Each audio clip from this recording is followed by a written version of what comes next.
And as I just kept digging deeper and deeper, it just got like more interesting. Yeah. And there were no YouTube videos about it. Not really. Like there were maybe Yeah. a few. There were no YouTube videos about it. Like there was only just sort of these obscure interviews of the Wanses or of Yeah. Eddie Murphy or Tommy Davidson. And I was just like, someone needs to put this together. And no one else was doing it. So I said I would do it for My myself. God. Now look, check it. It's simple. It's simple. See this? This the kingpin, all right? And he the man. You get the other dude's king, you got the game. And he trying to get your king too, so you got protected. So how do you get to be the king? It ain't like that. See, the king, stay the king, all right? Everything stay who he is, except for the pawns. Now for pawn, made it all the way down to the other dude's side, you get to be queen. And like I said, the queen ain't no bitch. All right, but if I make it to the end, I'm top dog. Nah, yo, it ain't like that. Look, the pawns, man, in the game, they get capped quick. They be out the game early. Unless they some smart-ass pawns. The Wire is likely the most celebrated show in television history, even though it only won 16 of its 60 nominated awards, which contained 0 Emmy wins, and the bulk of its wins came during or after 2008, the year that the show went off the air. There are countless podcasts, articles, and books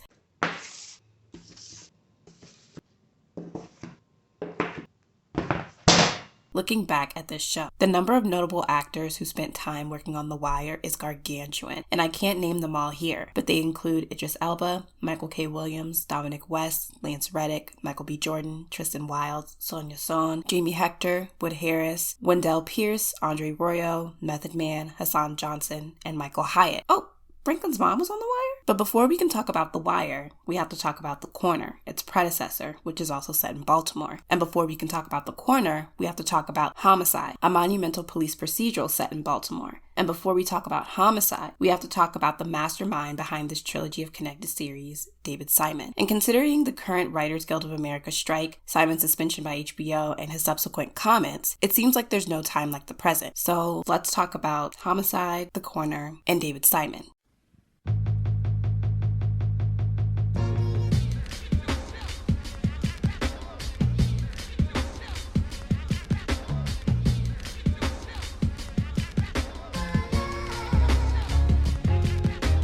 David Simon's foray into journalism began long before The Wire, The Corner, and Homicide. Not only was Simon a writer for his high school newspaper, but he was a writer and later editor for the Diamondback while attending the University of Maryland College Park. He wrote a groundbreaking story on a former college basketball coach, Lefty Drysdale. After one of his players was accused of sexual misconduct, Drysdale called the woman and threatened her. Here's Simon's explanation of what took place. In this era of Me Too and Time's Up, Lefty Drysdale would have immediately been sacked for throwing a tantrum after a campus judicial board disciplined one of his players for sexual impropriety, for also calling the victim repeatedly and screaming at her over the phone that if she didn't withdraw the complaint, her reputation would be destroyed on campus, and for doing so with a university administrator listening in on a phone extension in the undergraduate's dorm room. A scenario even half as ugly would have destroyed any practicing son of a bitch today. But no, back in 1983, boys would be boys, and after a long, quiet investigation and then a public wrist slap, the University of Maryland gave Drysdale a 5-year contract extension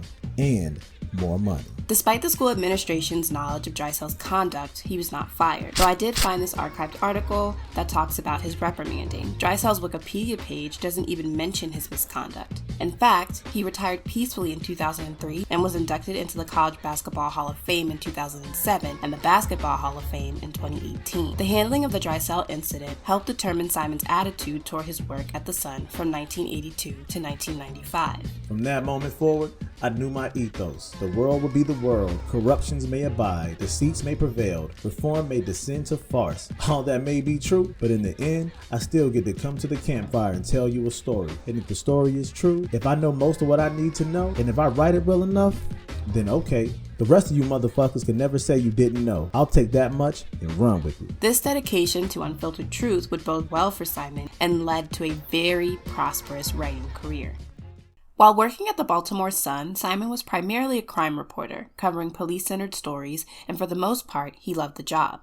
Until 1986, when the Sun was purchased by the Times-Mirror Company, which also owned the Los Angeles Times, Newsday, the Denver Post, and many other newspapers. The buyout resulted in benefit cuts and a subsequent writing strike. After participating in the strike as a union captain, Simon was looking for a reason to spend some time away from the Sun. Though he wouldn't officially leave the Sun until 1995, this selling of the Sun would influence his decisions. Simon said, "I got out of journalism because some sons of bitches bought my newspaper and it stopped being fun."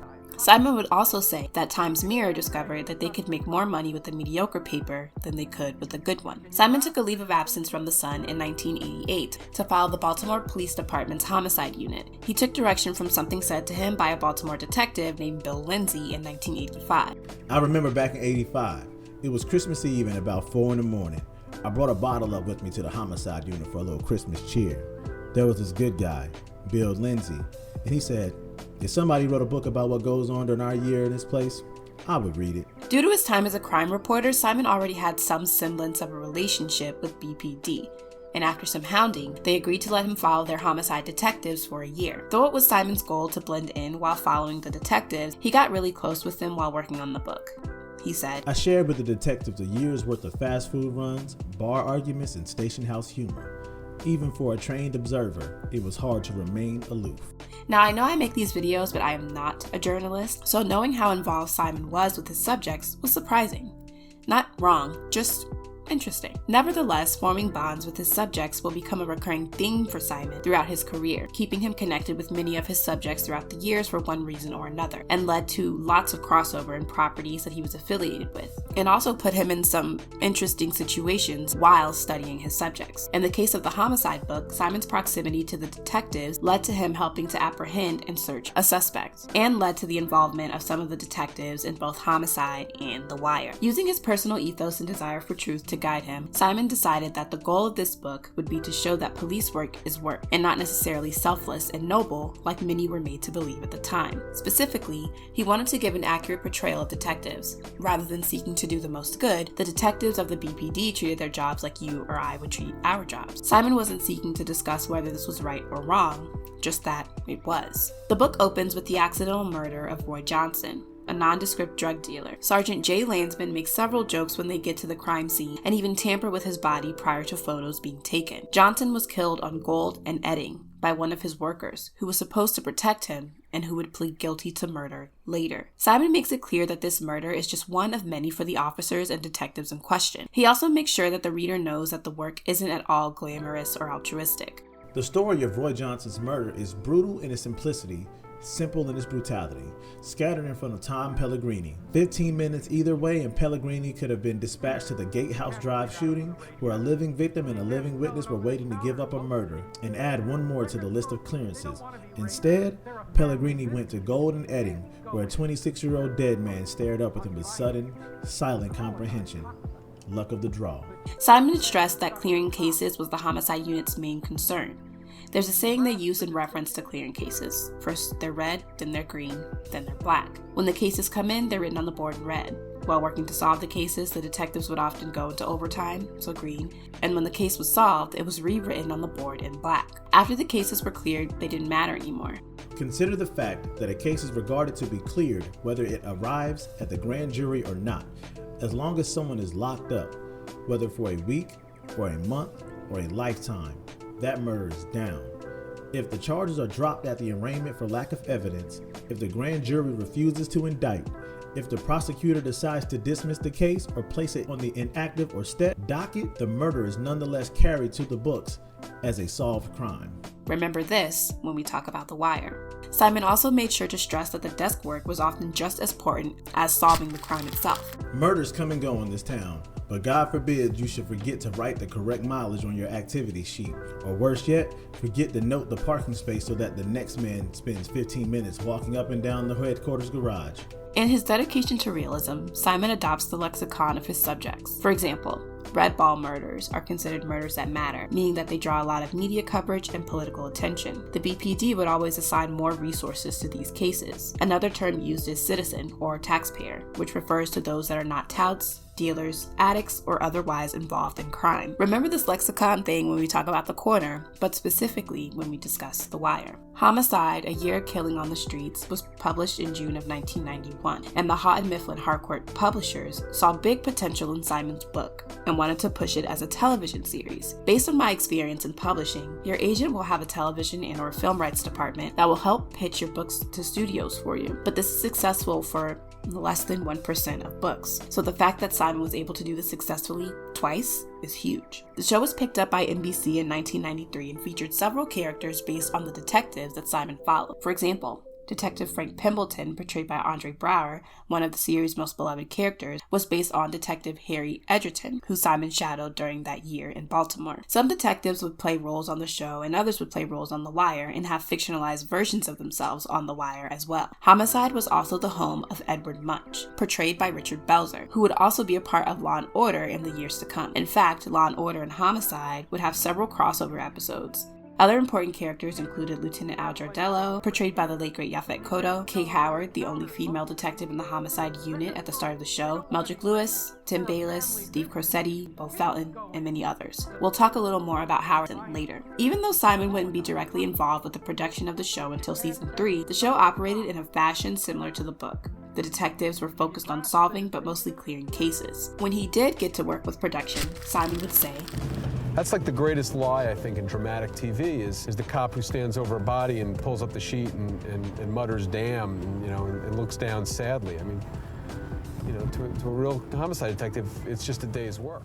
Considering how long the show ran, and the amount of things we have to cover in this video, I only want to focus on a few things that I found interesting because I just can't cover everything. First, the show was one of the first police procedurals to cover more than one case per episode. In fact, some cases are pursued throughout the duration of one or multiple seasons, with some of those longer cases never getting solved. Throughout the years, this has become a more common writing technique in terms of police procedurals and other crime-solving shows, but this was monumental at the time. Homicide premiered around the same time as NYPD Blue, and writers and producers needed to do something to set the two shows apart, and then of course to set Homicide apart from other police procedurals. Tom Fontana, Homicide's executive producer, said, "I wanted to do a cop show without car chases and without gun battles. I wanted to do Homicide as a thinking man's unit. And so the minute Leviston said that, I said that's impossible. I have to be a part of this." At times, the Homicide writing and production team was pressured into exploring love, closing cases, etc. by station executives, but they pushed back against this as much as they could in favor of taking more risks in terms of their storylines and character interactions. Doing things this way kept their writing from being too formulaic. They also often based their cases on real cases that they'd either learned about from Simon's book or from actual detectives. Executive producer Tom Fontana asks James Yoshimura to pitch the group an idea based on a documentary Yoshimura saw on cable television. HBO's got this taxi cab special thing, where they throw the camera up the thing. And I was watching it one night, and this middle-aged guy got into the cab, and the cab driver says, "What do you do?" "I'm a cop with, special unit of NYPD." And the guy would say, "Oh yeah, what do you do?" So I would respond to like hostage situations and bank robberies. And Sure you could tell some stories. I forget it. The cab driver says, "Come on, Tom, what's the worst thing you ever saw?" I mean, I've seen every conceivable way a person could die. I've seen. Really? Numerous times. What was the most, upsetting thing you ever saw? When a guy gets hit by a train, not run over by a train, when he gets stuck in between the platform and the train. They get pushed and they get stuck between the platform and the train. And generally they get stuck from the waist up. It spins you around like this, okay?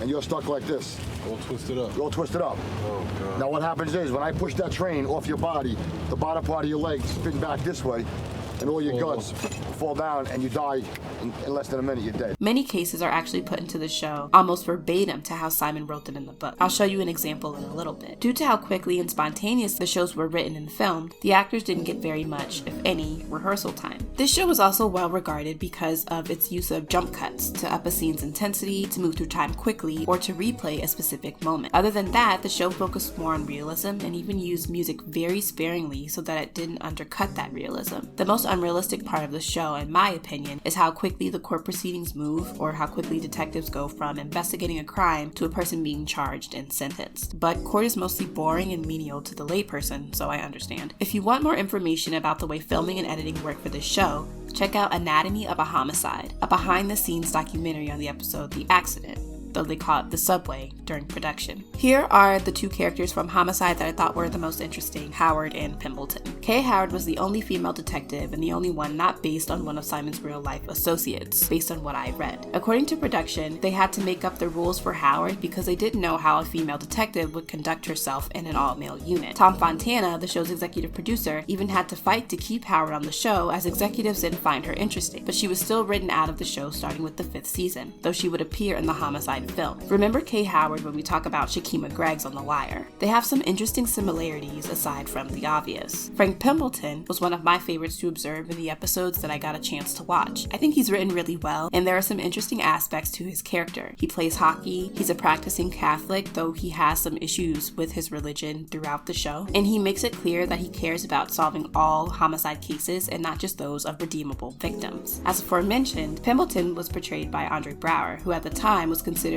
the best actor on television for his performance on the Homicide show. Pembleton is also the foil of Tim Bayliss. Bayliss is a rookie cop in Homicide's first season, and right along with Bayliss, the audience learns just how quickly murder comes and goes in the Homicide unit. Remember the parallel nature and juxtaposition of foils when we talk about The Wire, specifically when we discuss Marlo and Omar. Throughout the show's run, Giancarlo Esposito, a young Sean Nelson, Chris Rock, Alfred Woodard, James Earl Jones, Vincent D'Onofrio, Michael Michelle, Joe Morton, and Wallace Shawn would play roles on the show. For most of its run, Homicide was considered the best show that no one was watching. Though it would run for 7 seasons, its ratings were never really good. Right after its first season, the producers were worried it would be canceled since television studios wanted a show that would be an instant success, not something that audiences had to warm up to. Rather than canceling the show, NBC ordered an abnormally short second season. Though season 2 was only 4 episodes, it proved to be one of the show's most successful, bringing in nearly 25 million viewers for the season finale,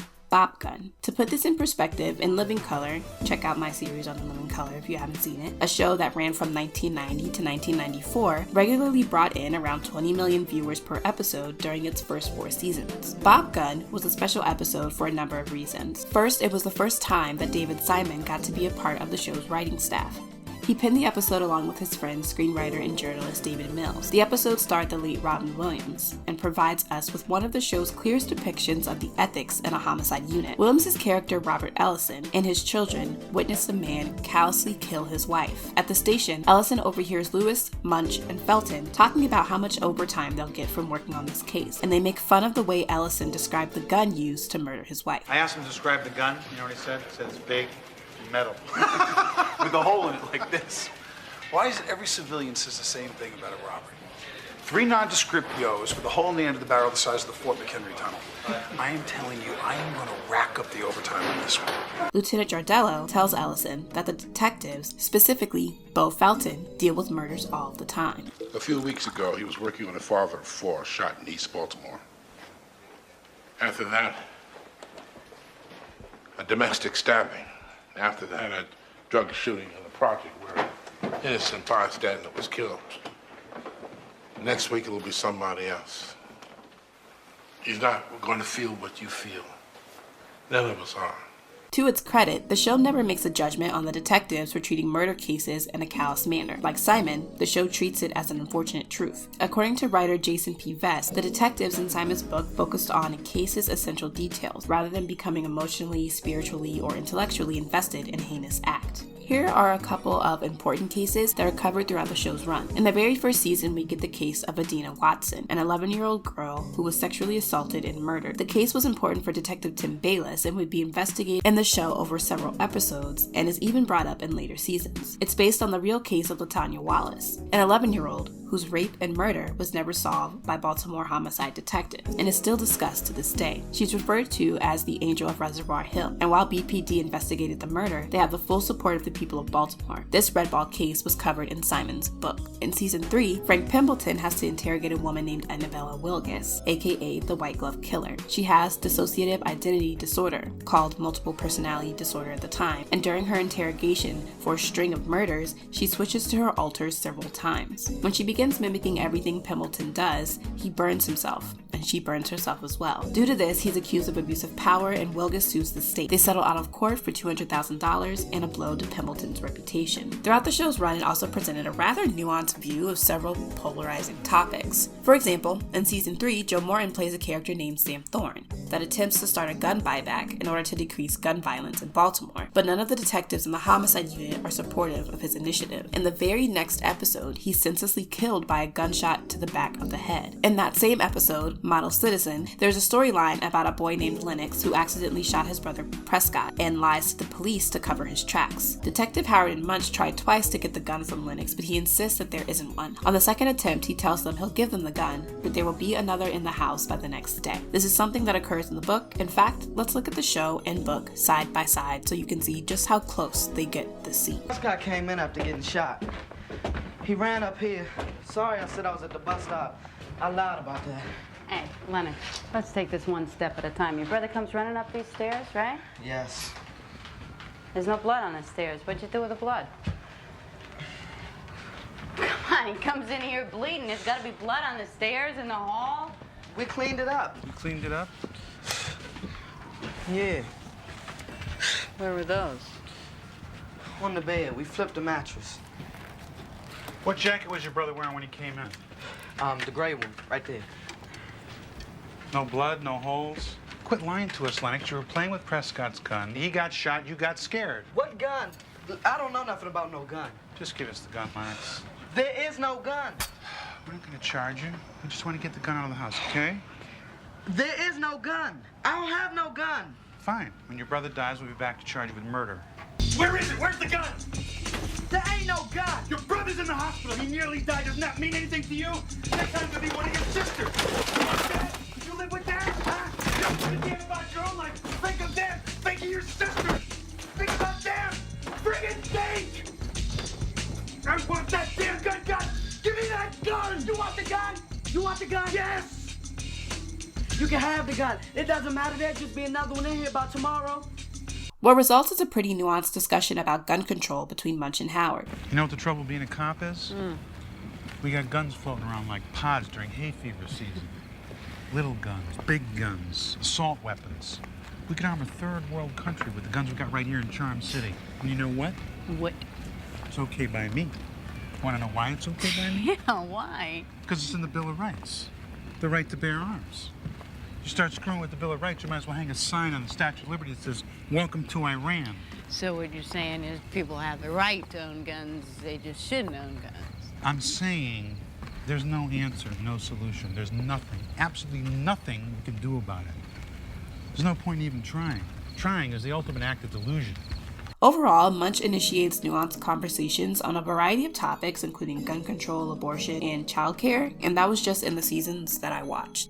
Despite its accolades, Homicide wasn't being watched by enough people, and it was canceled in its 7th season. Years later, The Wire would face a related issue, with not enough people watching the show.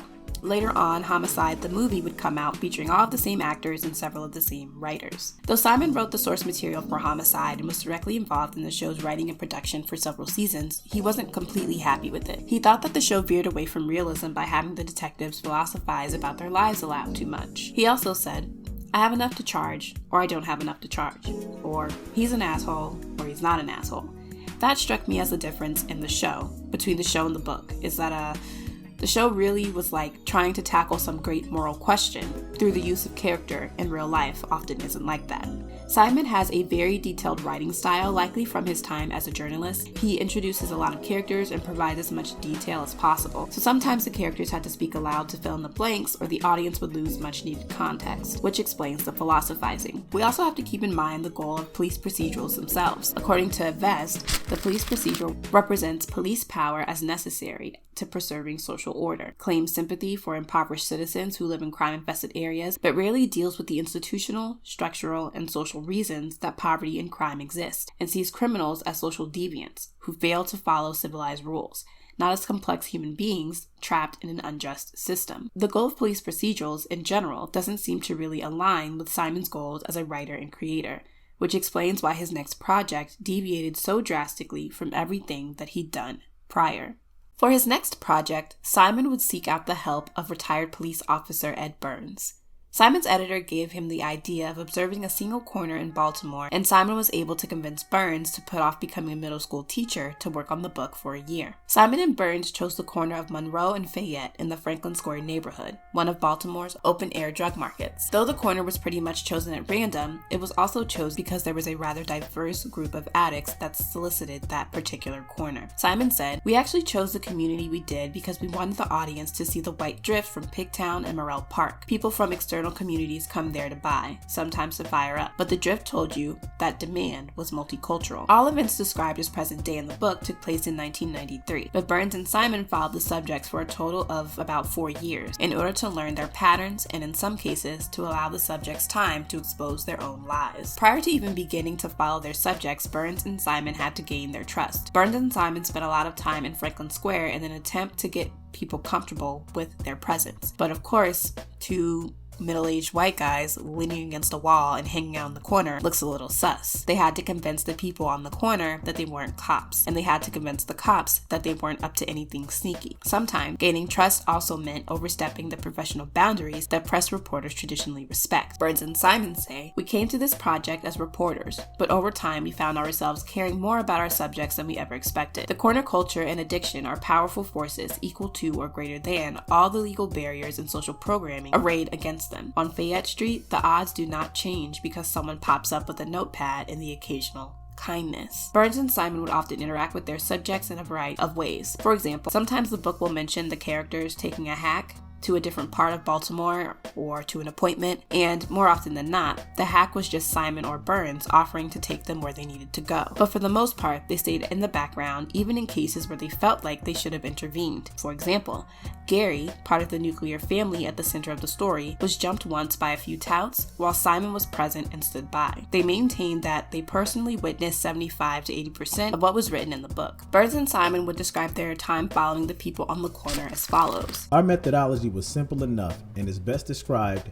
as stand around and watch journalism. We went to the neighborhood each day with notepads and followed people around. The dialogue in the book was either witnessed by one or both of us, or in a handful of instances reconstructed from detailed interviews with those involved. When it is indicated that characters are thinking about something, more often than not, we were present at the events upon which the person is reflecting, and their thoughts were verbally expressed to us at the time of the incident or immediately after the fact. In other cases, interior monologues were constructed from repeated interviews." While Simon mentions that they had notepads and not recorders, they tried not to pull them out when following the subjects and would attempt to remember what happened until they got back to where they stored their notepad. In addition to observing a corner, Burns and Simon wanted to look at a specific nuclear family, so they focused on Gary McCullough, his ex-wife Denise Fran Boyd, and their son DeAndre McCullough, and their network. Not only were our three main subjects involved in the drug markets, with Frank and Gary being addicts and DeAndre selling, many of their family members and friends were involved in some way as well. After his book was released, Simon approached HBO about a television series. His colleague from Homicide, Tom Fontana, got Simon a meeting with Ann Thermopolis, an HBO producer. Considering the reviews and subject matter of the book, HBO would only greenlight a mini-series of 6 episodes that focused on the main characters. They also required that Simon get a black writer to assist him with converting the book into a 6-episode teleplay. Simon enlisted the help of his friend David Mills. He also got Baltimore native Charles Rock Dutton to sign on as director. Dutton discovered acting while serving nearly 10 years in prison and received his master's in acting from the Yale School of Drama 7 years after he was released on parole. Simon and Burns made sure that they'd have final say on all of the scripts and that they'd be hands-on in terms of production before the show was greenlit. After reading the book and watching the series, they are very close. Charles D. Sutton, Simon, and everyone else involved really brought it to life really well. I'll discuss 4 characters in depth: Gary, DeAndre, Fran, and Miss Ella. I'll bring in source material where I feel it's most relevant, but first, let's talk about the show's most important character, the corner itself. Simon does a great job in both this series and The Wire of making characters out of the setting. Throughout the interactions that take place on the corner, we learn the language, rules, rituals, and common occurrences of this area. One of the most telling scenes is this one, when a man comes through with a horse and the horse pees on the pack. Not only do they beat the man up, but they beat his horse up too. There are a handful of deaths that take place during the story, but none of them seem to hold any real weight, which is just the nature of the corner. For example, when an addict named Hungry dies, Simon writes, Hungry is not mourned as a lost soul so much as he is missed for continuity's sake. At the least, death interferes with the illusion. It always ruins the high. Something similar happens with a man named Brett. He shares his dope with his friends and dies very soon after. Those same friends move on without a hitch. That was Brett who fell out? Yeah. Where was he from? Spider Bass Boom Top. Man, I gotta get this. Not Brett on his ass. That shit got to be right. We learned that every morning touts put out testers.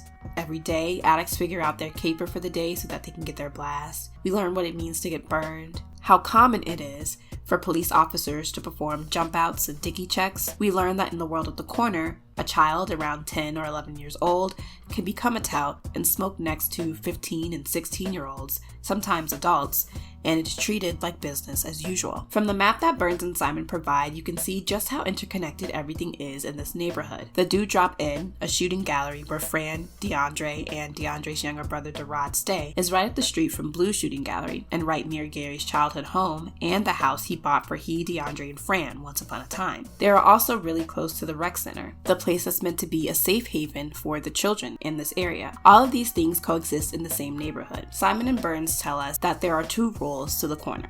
First, get the blast. That's the motivation of many addicts. Second, never say never, because the addicts never know what they will do to get a blast that day.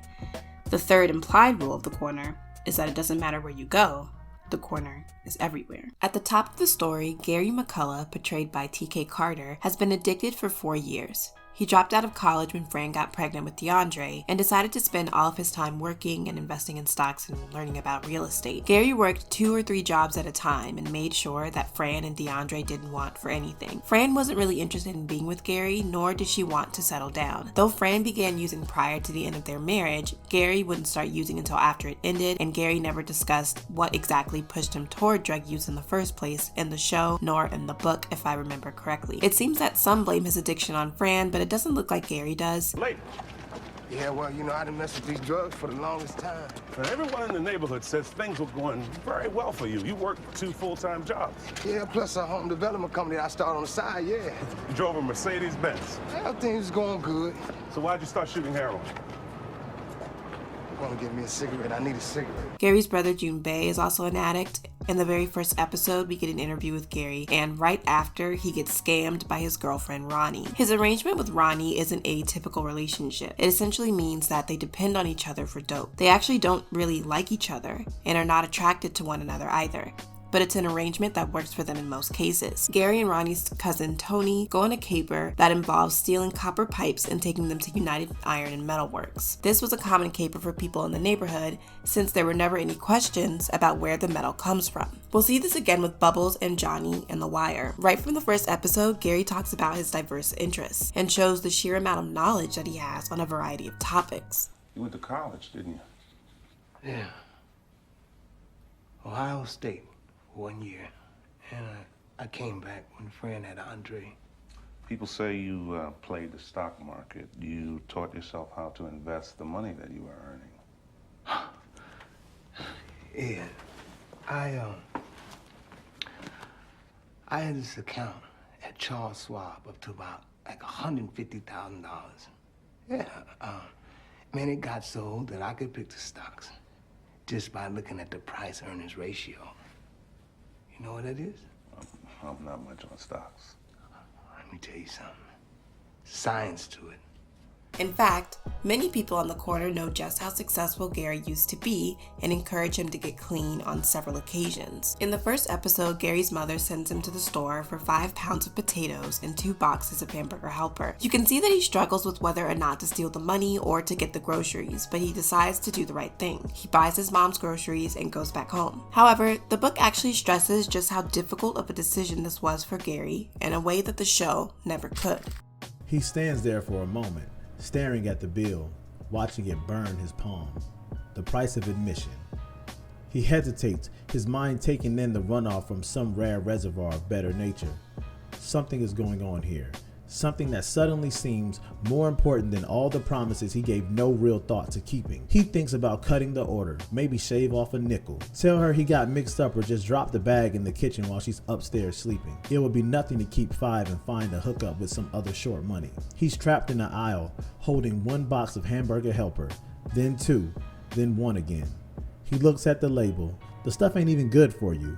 Too many chemicals. He stands there for a minute more, until the scales tip and he grabs both boxes and the taters, goes to the register and gives up a bill as crumpled as his spirit.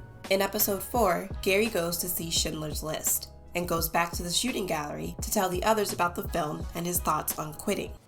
The one about what they did to the Jews in the war. You went to see a movie? Lord, what they did to them people. What kind of dope fiend go to the goddamn movie? Germans decided that they weren't human no more. They just said, no, you ain't human like we human. And when they said that, hey man, just got easy for them to do all kinds of dirt. By the end, all the Germans could do, man, was like get rid of them, kill them all. Cause, they couldn't see them being anything better than rats or bugs. That sounds like a miserable ass movie. Yeah, but it was real, all right? And I'm sitting there, and I'm watching this movie, and I'm realizing that it's happening again. How you mean, Gary? Hey, man, we sitting here day after day making ourselves a little bit less human, and the world's happy to see it. It seems like they happy to see it, man. I mean, when I was making money, like, it didn't matter, because I was still a nigga. And now that I'm sitting up here getting high with y'all, it's still the same. You talk some crazy shit, Gary. Don't you see what I'm saying? The Germans made the Jews and the niggas. That's what that was about. And that's what this is here. Except we doing it to ourselves. Seems like the world just can't wait for us to finish. Scalio, another of the people there, who is played by Reg E. Cappy, says, just shut up and shoot dope. Once, during an interview, our director even hurries Gary to the end of his point because he feels like he's talking too much. He took me down to Carolina and down to my brother Dan's house down there in Fayetteville. And they figured that if they could just, get me out of Baltimore, So what happened? Gary is a pushover, and people just walk over him, including the interviewer and director. Later in the episode, Dutton interviews Gary's father, William. When asked what they should do to get drugs off of the street, William says, get rid of all of this. Stop it cold. How would you do that? All these people selling these drugs, I get them down at the penitentiary, all of them. And I run that gas chamber till all this here stops. He doesn't even take into account that 2 of his sons would cease to exist if this plan was put into action. Also, what Gary's father says here about the gas chamber is a direct reflection or reference back to what Gary was talking about when he told the addicts about Schindler's List.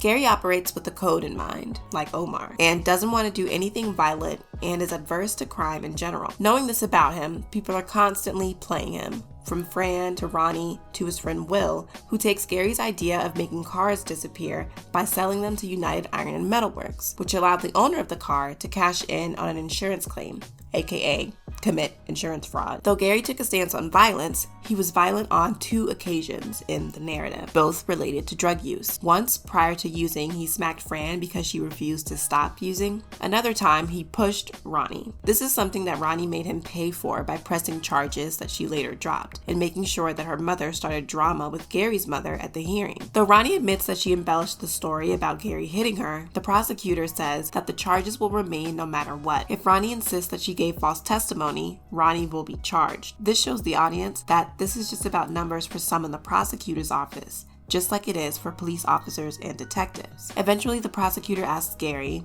"Why would Miss Boyce go to the trouble to report to the police that you assaulted her if you didn't?" She got mad. We had a fight. About what?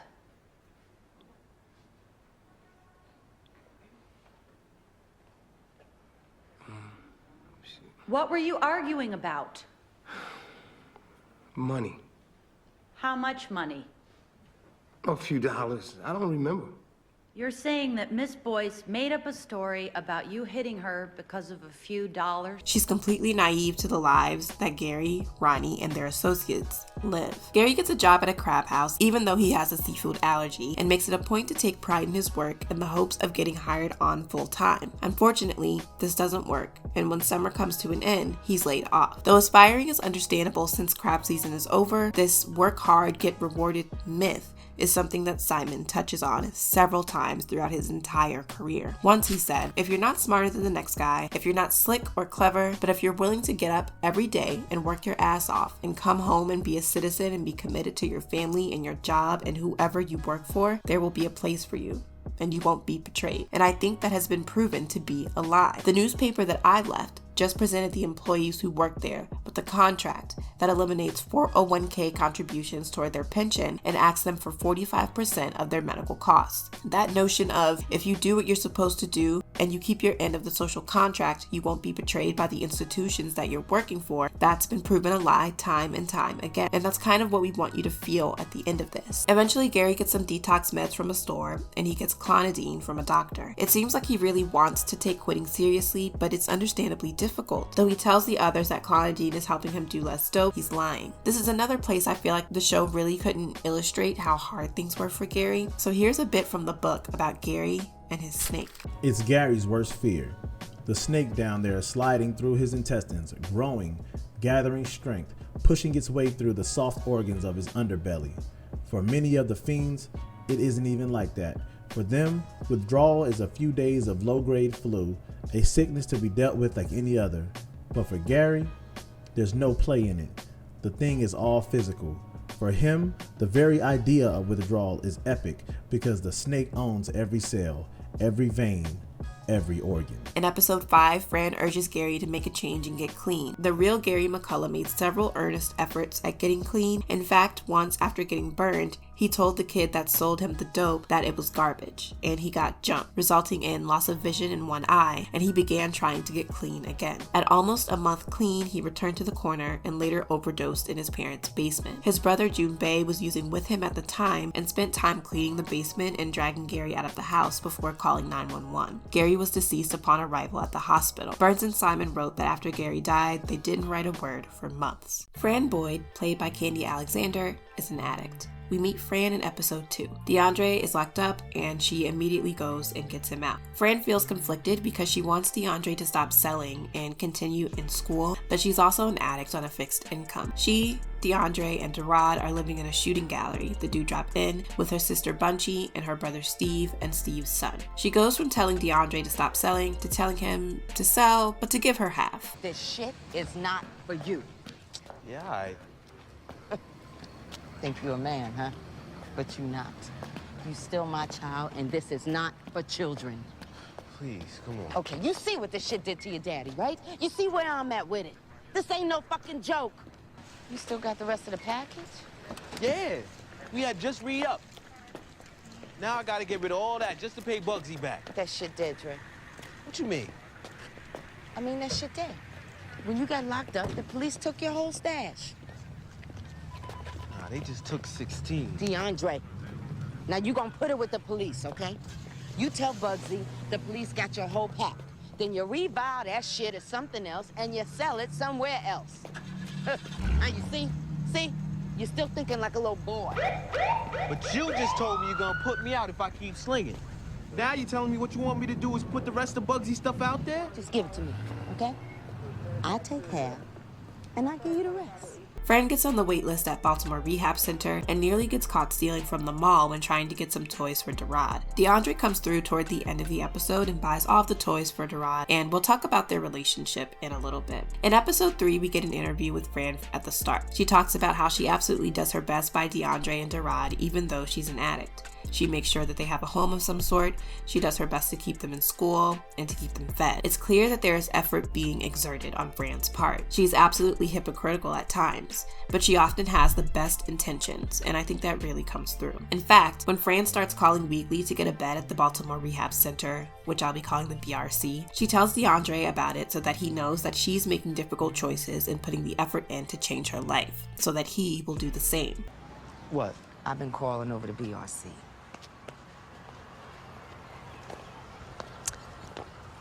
Now, every week I've been making that call just to be sure that I stay on the list, and pretty soon my bed gonna be coming up. That's good to hear. That's letting you know that I'm trying to. All right, then? Prior to getting a bed at BRC, Fran misunderstands some instructions they give her and thinks that her bed has come up when it hasn't, and she still has to wait a week. She has this big last hurrah and makes a big show of saying goodbye to everyone, only to be sent right back to the Dewdrop Inn. Can I help you? It's Fran. Boy. Oh, right, Fran, hi. I check in today. Who told you that? When I called last week, they said 1 more week.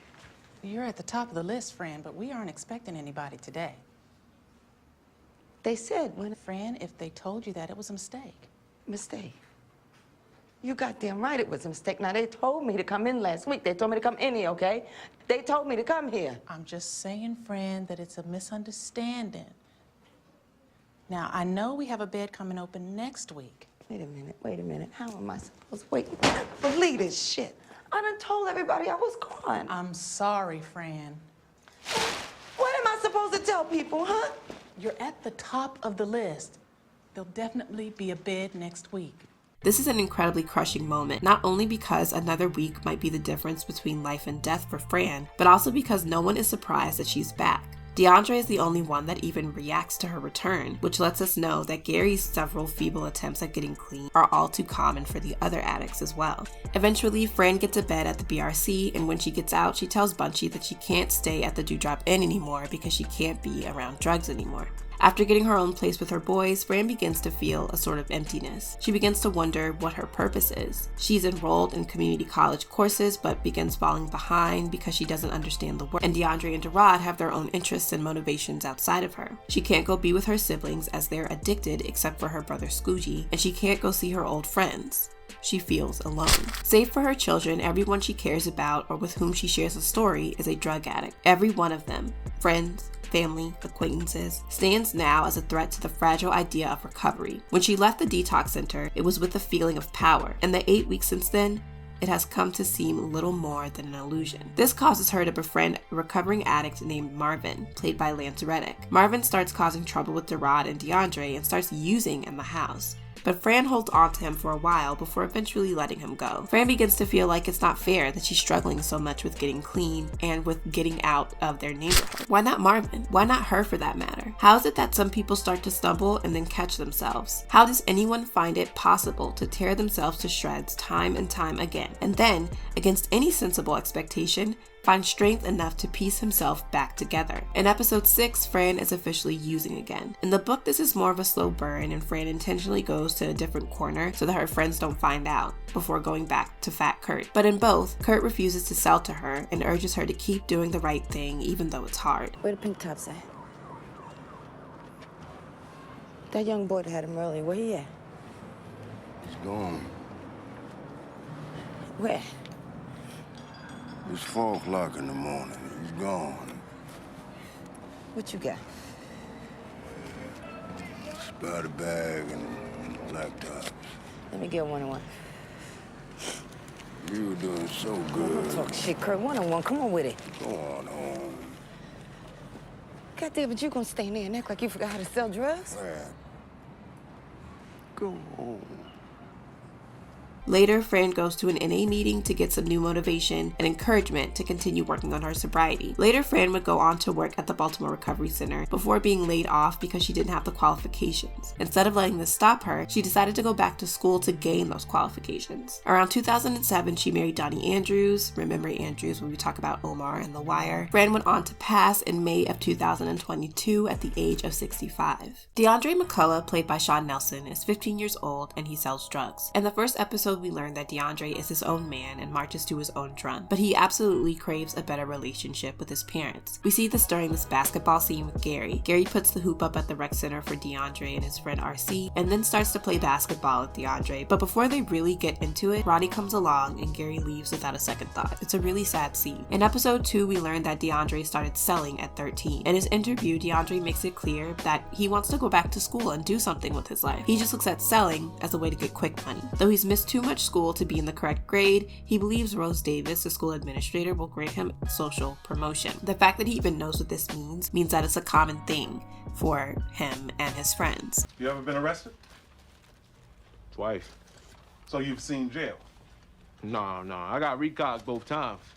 But I still gotta go to juvenile court, though.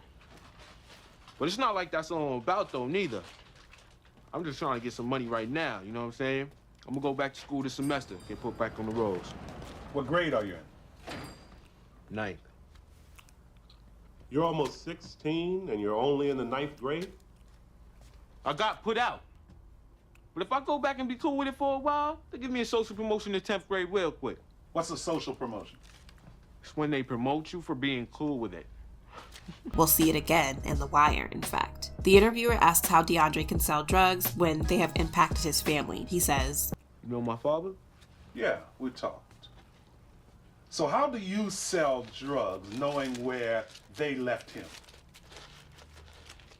People who use, they gonna use. They gonna buy it from somebody somewheres.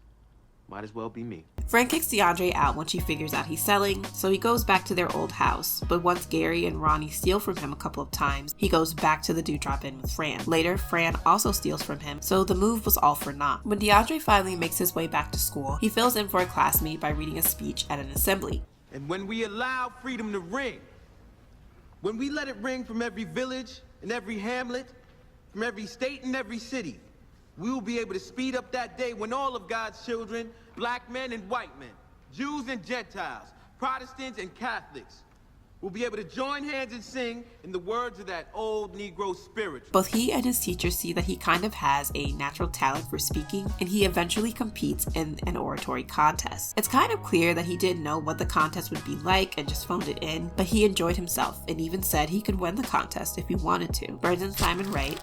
No, DeAndre will not win points from any judges today, but neither will he be embarrassed. For whatever reason, he raised his hand, and today he showed up, wore the suit, went through with it, so that, for at least this moment, he has stepped from the shadows of the corner. When he stopped selling drugs during this episode, his other friends, the Crenshaw Mafia brothers, a name they got from Boys in the Hood, stopped selling as well. DeAndre is clearly the natural leader of this group. In the initial interview of episode 2, DeAndre gets upset with the interviewer for asking about Fran's using. Does your mother use drugs?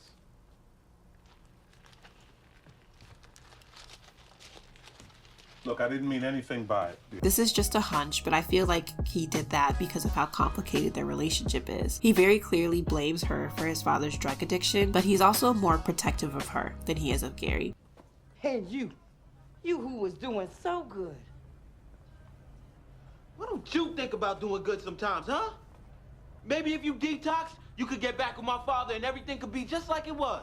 Okay, so you just done lost your mind. Cause your dad is just as much a dope fiend as I am. He'd still be on top right now if you hadn't to drug him down.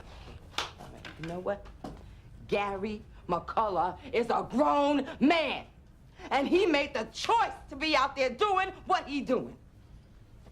You brought him down. Also, it shows that DeAndre himself is fairly complex. He's just as nice and welcoming as Gary sometimes, and other times, he's just as conniving as Fran. DeAndre works at the Sea Pride Crab House for a little while, but leaves when his shellfish allergy starts to get the best of him. Eventually, Ella, the director of the rec center, tries to hook him up with a job at Checkers, but this falls through. Around episode 4, DeAndre's motivations change. He finds out that his on-again, off-again girlfriend Tyreka is pregnant. The book tells us that DeAndre has been sexually active since the age of 11 due to SA from an older cousin. When RC and DeAndre find out that they will be fathers, they're pretty excited about it, but that does eventually fall through. And though he's made this commitment to take care of Tyreka's unborn baby, in the latter parts of the book, it shows that DeAndre doesn't really follow through, at least not initially. DeAndre's motivations also change around this part because he sees that Fran is doing well in rehab and it makes him want to do better. Tyrika comes and asks DeAndre for money for an abortion, even though abortions are free at a nearby hospital and she doesn't plan on getting one. So she's running game on him. But again, we learn through this scene that that's what the culture is like.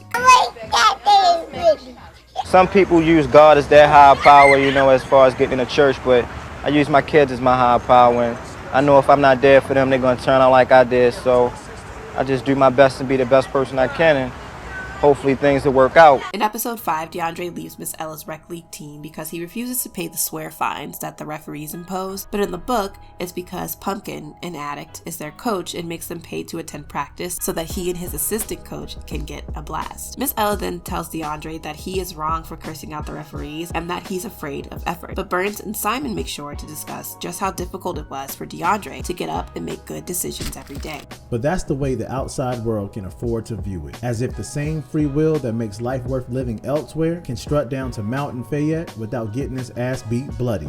The fact is, it's never so much a decision as it is the absence of a decision. It would require Herculean strength for DeAndre to find a new moment, to pivot and walk away from the only world he's ever negotiated, a world that guarantees him some kind of standing. And now, with Tyrika and his son and his own future at stake, that moment simply doesn't come. DeAndre starts selling again and staying out all night, but after Fran threatens him with a call to his probation officer, he decides to behave better. In this episode, we also get a kind of humorous scene. Some DC guys lay claim to the corner where CMB usually posts and tell CMB that they have to go elsewhere. Instead, CMB posts on the corner again to lure out the DC guys, and what comes from that is the scene where all of the CMB guys are running from and shooting at one another because they don't know what they're doing, because they're just kids. After missing a couple of days of work due to a scheduling mix-up, DeAndre quits instead of waiting to be fired. We also see DeAndre try drugs for the first time. This is something that Simon didn't learn about until DeAndre was around 17 years old, though he did start using at the age of 15. Most of CMB is actually doing drugs by this point, and DeAndre is too far gone in this final scene to warn the others about the officers rolling into the row house. This quote from Vest is a great summation of the series. The audience begins to see Gary, Fran, DeAndre, Blue Epps, and Fat Kurt as they see themselves, downtrodden people enduring difficult circumstances who cannot, no matter how much they struggle, resist what appears to be an inevitable descent into oblivion. Even the characters who avoid addiction, such as Tyrika and Ella, find themselves living in a culture pervaded by the rules, precepts, and codes that the drug trade creates, obeys, and sustains. After the events covered in the book and the series, DeAndre started using coke, heroin, and morphine. He yo-yoed with getting clean like Gary. His attempts always seemed earnest, but the longevity just wasn't there. DeAndre McCullough would have small roles in The Corner and The Wire, and he worked on Simon's show Treem prior to passing from a drug overdose in 2012 at the age of 35. His father, Gary, was also in his mid-30s when he passed. I really think the series did a disservice to Miss Ella Thompson, the director of the rec center. She is portrayed by Tyra Farrell. In the book, we see Ella for the first time while she's getting ready to attend the funeral of a young person who died on the corner. She makes it a point to attend as many of them as she can because her daughter was killed. It's also due to her daughter's death that she feels this dedication to Baltimore. Burns and Simon write, she goes to the board meetings, listens carefully, and agrees with anything said on the community's behalf. And if anyone asks for her help, she grants it without regard to the fact that she has already volunteered for a half-dozen other neighborhood initiatives. There is no priority or method to her across-the-board commitment. Just the idea that there is a critical mass, that if she joins and serves and works hard enough, Fayette Street will surely get better. Ella makes it a point not to judge anyone on the corner. She invites Blue to come and teach art at the rec center. She tries to help DeAndre find a job and makes it clear that CMB is always welcome at the rec center and that they're all teeming with potential. Here are her thoughts. If they're slinging, so be it. If they're getting high, that's their business. Even more than Ella, the boys of Fayette Street have no interest in making judgments about anything save for the basketball itself. Everyone slings. Everyone gets high.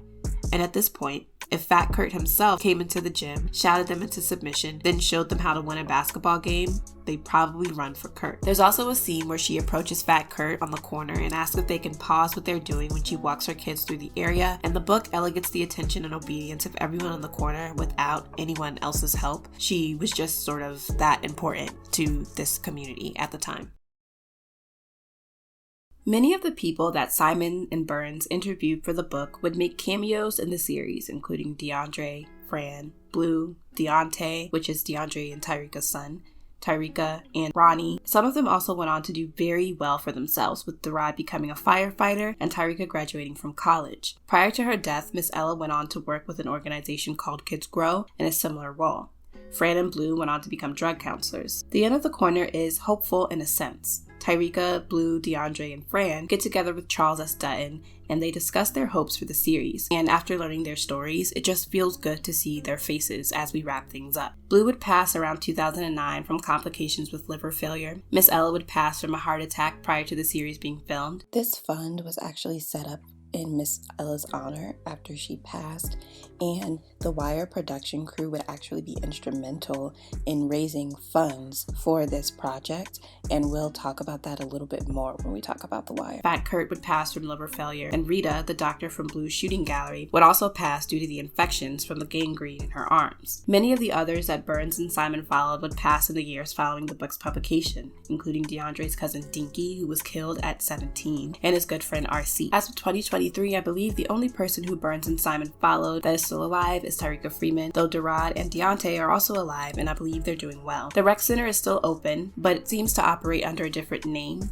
the Ruth M. Kirk Recreational Center. The center got more funding from fire dispatcher Arthur Squeaky Kirk, and it looks like they're doing great things in Baltimore. This series is pretty well regarded, though some considered it difficult to watch. According to a critic named Jacob Weisberg, the series is nearly unwatchable because, however true to life, the extended depiction of shrieking crack whores and broken down junkies 10 cents short of the price of a Lucy is too much to take. But at the same time, its realism is why it's so monumental. The Corner, Weisberg implies, mirrors life so closely that the audience feels the same existential claustrophobia that its characters experience. The sense of being trapped in a nightmare that may never end looms over the entire venture, rendering The Corner a notable example of naturalistic television drama that acknowledges the harsh realities of urban America's social decline. Some reviewers thought the interviews at the end mess with the flow of the episodes and take away from the gravity of its final scenes, but I think they add in a lot of important context and show the audience what it may have been like for Burns and Simon to conduct these interviews in a seemingly volatile space. I wanted to jump in to say that I didn't mention that one of the biggest criticisms of both The Corner and The Wire is that they profit off of depicting minorities in bad situations. So, as addicts,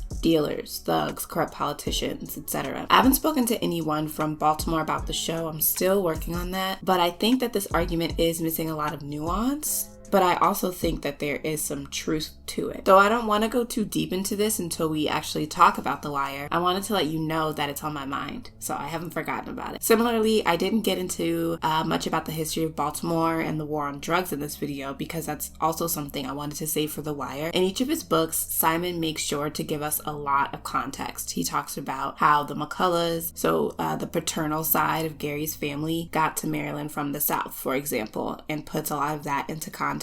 But he also talks about larger issues like the history of unfair labor practices, the damage done by property development companies and gentrification, and a lot of other things that help create a clear portrait of the why behind the corner culture. The Wire presents several perspectives on the war on drugs and on the city in general as well. We get the views of politicians, law enforcement, teachers, addicts, journalists, dealers, kingpins, children. It's a lot more layered and nuanced. So, in addition to looking into some other sources to corroborate the information given by Simon, I want to make sure that I absorb everything I can from the show before I talk about it. So we'll talk more about statistics and factual information at some point while we're talking about The Wire. On the heels of Simon and Burns' success with The Corner, they returned to HBO with another gritty and realistic series that would change television history in addition to impacting the way we discuss addiction, the war on drugs, failing school systems, and the role of the media. Of course, that show was called The Wire. I wanted to jump in at the end just to say thank you to all of the new people that have subscribed. It's been kind of overwhelming, actually. A lot of you, you pretty much came over at once. But thank you for being here, and I hope that you don't unsubscribe. I have some really fun stuff planned. Some of you have already figured out some of my plans, actually. But my number one goal with this channel is just to do stuff that we both think is fun and interesting to talk about, while also clearing up some of the lore involved with a lot of television shows, music, and other sort of aspects of pop culture, Black pop culture specifically. I really hope you stick around, and thank you for stopping by at all.